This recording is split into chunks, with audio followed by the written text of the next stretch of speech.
وہ اکیلا ریاستی درجہ اول کا باشندہ ہے جس سے دونوں ملک ہندوستان اور پاکستان جو ہے وہ برابری کی بنیاد پہ نفرت کرتے ہیں، اور ہندوستان اور پاکستان حضرت مقبول بٹ شہید کو اپنا اولین دشمن آج بھی مانتے ہیں۔ کیوں کہ 1984 میں ہندوستان نے مقبول بٹ کو پھانسی دی، لیکن مقبول بٹ کے جو نظریات، جو فکر، جو سوچ ہے وہ آج بھی ہندوستان اور پاکستان کے قبضے کے خلاف زہر قاتل کی حیثیت رکھتی ہے۔ بات کو مختصر کرتے ہوئے یہاں پر بات کی جاتی ہے کہ ہمارے بارے میں الزامات لگائے جاتے ہیں، کہا جاتا ہے کہ یہ ہندوستان کے ایجنٹ ہیں۔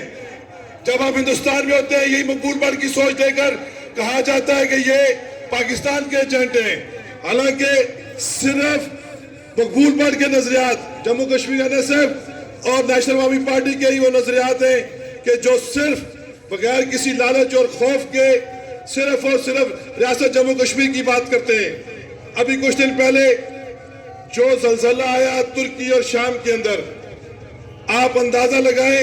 ہم جب یہ کہتے ہیں ISI کے حوالے سے یا اس کی پاکستان کی فوج کے حوالے سے انگلیاں ہمارے اوپر اٹھتی ہیں، ہم کہتے ہیں کہ جتنی بھی کرپشن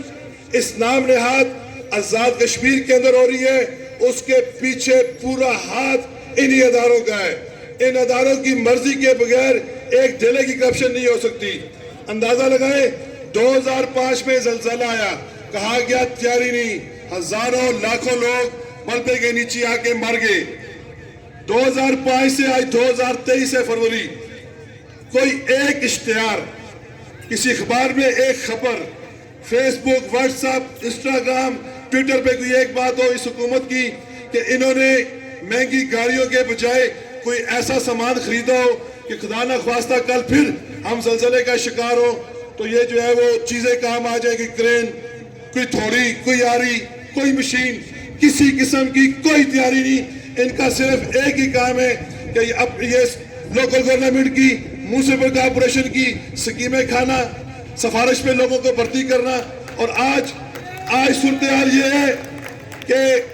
ہم لوگ اس قدر مردہ دل ہو چکے ہیں، مظفر آباد کے لوگ اس قدر جو ہے وہ مردہ دل ہو چکے ہیں کہ ہم اپنے حق کے لیے بولتے ہی نہیں ہیں۔ اگر صرف عوام